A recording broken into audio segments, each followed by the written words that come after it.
The deputy director, with some hesitation I might add, asked me for a personal conference in the office. He had issued an order to suspend all surveillance of the room. I suppose it was a common procedure, as they immediately did it without question. He then went into great detail for me on the matter. It was indeed quite a state secret, to be opened only by individuals with the highest type of clearance. He said that the director had hand-picked me to investigate the matter, deliberately omitting the base cause. It seemed he thought that I, being totally unknown to most agencies, would be able to possibly provide a fresh insight into finding the slasher. I became rather anxious, and expressed it to him. He assured me that I would be an intricate part of the investigation from here on out. It seemed that there had been many instances of strange occurrences in Sims as of late, possibly dating back for several years. Aside from the newly discovered bodies of Sims, there had been numerous bodies found in various states of condition, ranging from the decomposition I had observed, to very deformed and damaged corpses. He secured me a high-level clearance, and offered a safe room to use. It seems there had been several investigators assigned to the case, yet one by one, they would all vanish. No trace of them after they had begun to work on the case. Strange indeed. They had submitted several notations before they stopped contact, and I read each one carefully. As I read the secret report, I noted their receipt by the governor himself. What might he know that was not disclosed? I decided to have a friendly chat with the governor, and respectfully requested an immediate audience with him. He agreed. I left for his residence. I was a bit apprehensive about meeting the governor, as he was the most superior supervisor of the state. I also knew that I was placing myself, and my family, into harm's way once more. The governor's residence was indeed quite palatial. An outrageously massive mansion in the hills that had a stunning view overlooking the Lake of Windenburg.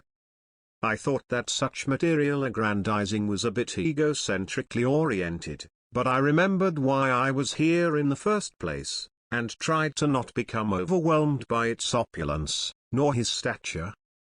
I rang the bell and his assistant escorted me to him.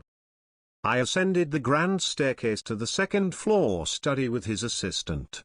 It seemed he was just concluding a meeting with a local businessman.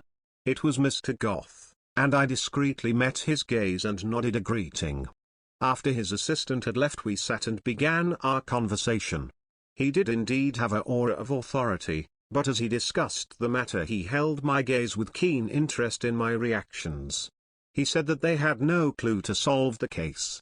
It seems that he had been given reports of this for some time now, and that each time the agent had become silent. He recalled my investigative prowess in the grilled cheese ring, and expressed his admiration in my completing the task despite the obstacles. Had I suspected the inspector all along? I assured him I had not. Not in the beginning, but did suspect a mole in the department. It had been shocking to see a long-serving professional officer succumb to the temptation of money. Was it worth it? I said yes, if only to end the problem. He suggested to not discuss any findings with anyone, not even he nor the agency, and to conduct it with the utmost secrecy. The sinister condition of the bodies suggested an ultimate plan, though what he could not say.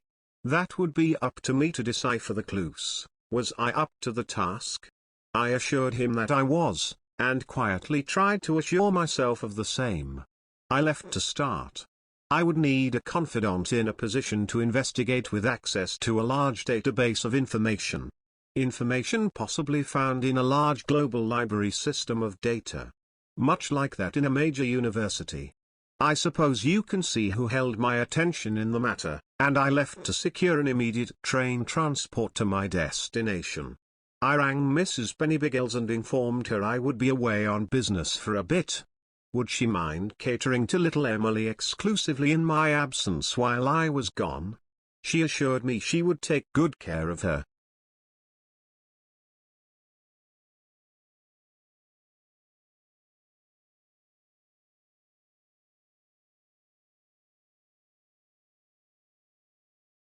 I arrived that evening in the capital, and decided to walk the familiar streets of my university days. Not much had changed. I had obtained Cassandra's address.